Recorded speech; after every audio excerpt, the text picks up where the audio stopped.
नमस्कार मित्रो, मी प्राध्यापक डॉक्टर गोविंद शंकरराव रामदिनेवार, एकूणची धुंडा महाराज देगलूरकर महाविद्यालय देगलूर, मराठी विभाग. आज तुम्हाला साहित्य म्हणजे काय, साहित्य संकल्पना काय आहे, साहित्य कशाला म्हणायचं, साहित्य स्वरूप काय आहे, वैशिष्ट्ये काय आहेत, या घटकावर आपण प्रामुख्याने प्रकाश टाकणार आहोत. BA तृतीय वर्षासाठी साहित्य विचार हा पेपर तुम्हाला विद्यापीठाने, स्वामी रामानंद तीर्थ मराठवाडा विद्यापीठाने ठेवलेला आहे. साहित्य विचार या पेपरच्या अंतर्गत वाङ्मय म्हणजे काय, पौर्वात्य व पाश्चिमात्य विचारसरणी काय असते, साहित्य स्वरूप काय आहे, याचा आपण सविस्तर रीतीनं आढावा घ्यायचा आहे. वाङ्मय ही जगातील प्राचीन अशी एक व्यापक संकल्पना आहे. वाङ्मय भाषाला म्हणावं, नेमकं वाङ्मय संकल्पना काय आहे, वाङ्मय संकल्पना काय आहे हे जेव्हा आपण पाहतो, वाङ्मय या संकल्पनेबद्दल जेव्हा आपण पाहतो तेव्हा सुरुवातीला ही व्यापक संकल्पना आहे. वाङ्मय म्हणजे काय, साहित्य म्हणजे काय. वाङ्मय म्हणजे सोप्या आणि साध्या भाषेमध्ये जर म्हणायचं असेल, जे जे वाणीमय ते वाङ्मय, जे जे वाणीमय आहे ते वाङ्मय, आणि जे जे लिखित ते साहित्य. साधी आणि सोपी व्याख्या केली. या साहित्य आणि वाङ्मय यामध्ये प्रामुख्याने एक पुसटशी रेषा आहे. ती रेषा आपल्याला दिसणार नाही. तुकारामाच्या ओव्या इंद्रायणीमध्ये बुडाल्या म्हणजे नेमकं काय झालं. तुकारामाचे अभंग हे वाङ्मय आहे, ते वाणीच्या माध्यमातून जिवंत होतं आणि ते पुन्हा लोकांनी लिहून काढलं ते. आणि आपल्याकडे अशी एक आख्यायिका तयार झाली, तुकारामाच्या ओव्या नदीतून वर आल्या. शक्य आहे का वैज्ञानिक दृष्टिकोनातून?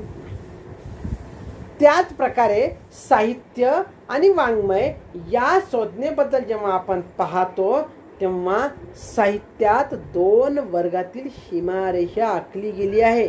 त्यातील पहिला वर्ग कोणता, ललित साहित्याचा वर्ग, आणि दुसरा वर्ग कोणता तर ललितेतर साहित्याचा वर्ग, ज्याला आपण शास्त्रीय साहित्य असेही म्हटले जाते. ललित साहित्यामध्ये किंवा ललित लेखनामध्ये कथा, कादंबरी, नाटक, निबंध, लघुनिबंध असे अनेक लेखन प्रकार असतात. तर ललितेतर म्हणजे शास्त्रीय साहित्यामध्ये प्रामुख्याने स्फुट निबंधपर आणि दीर्घ ग्रंथपर असे दोनच प्रकार दिसून येतात.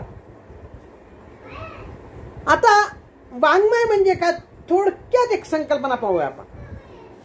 जी जी विचार संपदा ग्रंथात ग्रंथित करून अविनाशी रूपात संग्रहित करण्या इतकी महत्वाची गणली गेली व जिला अविनाशी होण्याचे असे भाग्य लाभले, जिला अविनाशी होण्याचे असे भाग्य लाभले, ते सर्वांचे गुंफलेली माला म्हणजे वाङ्मय होय. त्या सर्वांची गुंफलेली माला म्हणजे काय होय, वाङ्मय होय. प्राचीन किंवा आपण त्याला पौर्वात्य असे म्हणूया. प्राचीन किंवा पौर्वात्य आणि पाश्चिमात्य साहित्य विदारकांनी आपापली काव्यविषयी किंवा काव्यविषयी विचारसरणी मांडलेली आहे. पौर्वात्य वाङ्मयाचा जेव्हा आपण आढावा घेतो, त्याची संकल्पना जेव्हा आपण स्पष्ट करतो, तेव्हा पौर्वात्य किंवा भारतीय अभ्यासकांनी ज्या ज्या गोष्टी साहित्याच्या दृष्टीने मांडलेल्या आहेत त्यामध्ये अलंकार विचार येतो, वक्रोक्ती विचार येतं, रीती विचार येतं, रस विचार येतं, ध्वनी विचार येतं, औचित्य विचार येतं. ह्या प्रत्येक गोष्टीचा, या काव्यलक्षणाचा विचार पौर्वात्य अभ्यासकांनी केलेला आहे.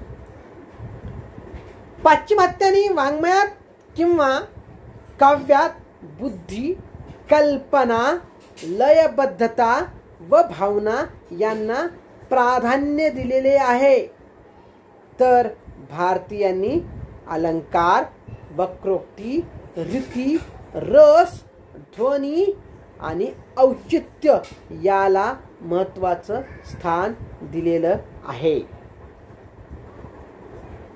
आता वाङ्मयाविषयी पौर्वात्य विचारसरणीचा एका गोष्टीचा जर आपण आढावा घेतलो तर आपणास पाहता येतं की पौर्वात्य विचारसरणीमध्ये कोणकोणत्या साहित्य विशारदांनी, कोणकोणत्या साहित्य अभ्यासकांनी वाङ्मयाची संकल्पना सांगितलेली आहे.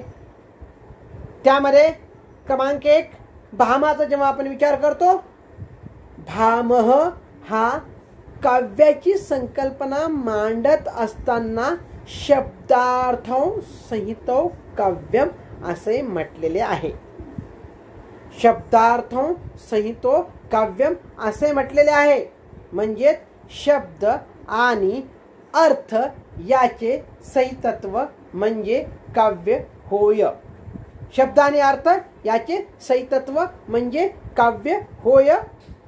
आता शब्द आणि अर्थ याचं संहितत्व मिलन, संहितत्व म्हणजे मिलन. म्हणजे काव्य कसं आहे, शब्दाला अर्थाची जोड दिली तरच ते काव्य होतं, अन्यथा काव्य होत नाही.